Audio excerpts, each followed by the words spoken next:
বন্ধুরা দেখো আজকেও মাংস এনেছে, মুরগির মাংস বা চিকেন যাই বলো না কেন। তো এক এক দিন এক এক রকমভাবেই তো আমি রান্না করি।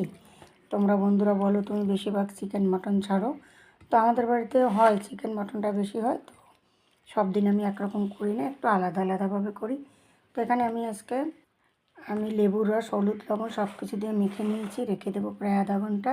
আর এই যে দেখো মেটো আছে, এগুলো একসঙ্গে দিয়ে দেবো।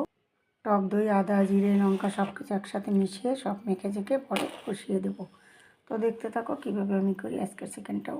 এই দেখো শুধু আজকের মাংসের পেঁয়াজটা শুধু ভেজে নিচ্ছি আমি, আর গোটা রসুন দিয়েছি। এই যে এখানে দারচিনি, লবঙ্গ আর এলাচ গোটা দিয়ে আমি পেঁয়াজটা একসঙ্গে ভেজে নেব। তারপরে সব মাংস মেখে রেখেছি ম্যারিনেট করে, সেটা দিয়ে দেবো। আমি টক দই দিয়ে সব কিছু দিয়ে মেখে ম্যারিনেট করে ভেজে নিলাম। এই দেখো এখানে শুধু লঙ্কা আর একটু ধনে আছে, 2 চামচ ধনে গুঁড়ো সঙ্গে ভেজে নিলাম। দেখো তারপরে আমি চিকেনটা দিয়ে দেবো। চিকেনটা আমি দিয়ে দিলাম। দেখো মাংসটা এখন মশলা দিয়ে ভালো করে কষিয়ে নেবো। সব কিছুতে মেখে যেতে নিয়েছিলাম, শুধু লঙ্কাটা আর 2 চামচ ধনে গুঁড়ো ভেজে নিলাম লঙ্কার সঙ্গে। বলেছিলাম না এক এক দিন এক এক রকমভাবে করি আমি চিকেন বা মাংস।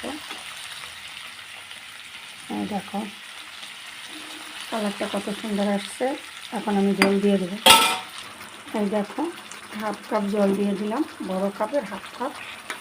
একটু টেনে যাবে, অল্প একটু জল রাখবো, জল তো রাখবো না, একদম খামা হয়ে গেছে। দেখো নামিয়ে নেব। এখানে আমি গরম মশলা গুঁড়ো দিয়ে দিলাম 1/2 চামচ, বড় চামচে। আর হলুদ লবণ এটা তো তোমার পরিমাণ মতো দেবে, যতটা মাংস বুঝে দিতে হবে। হয়ে গেছে।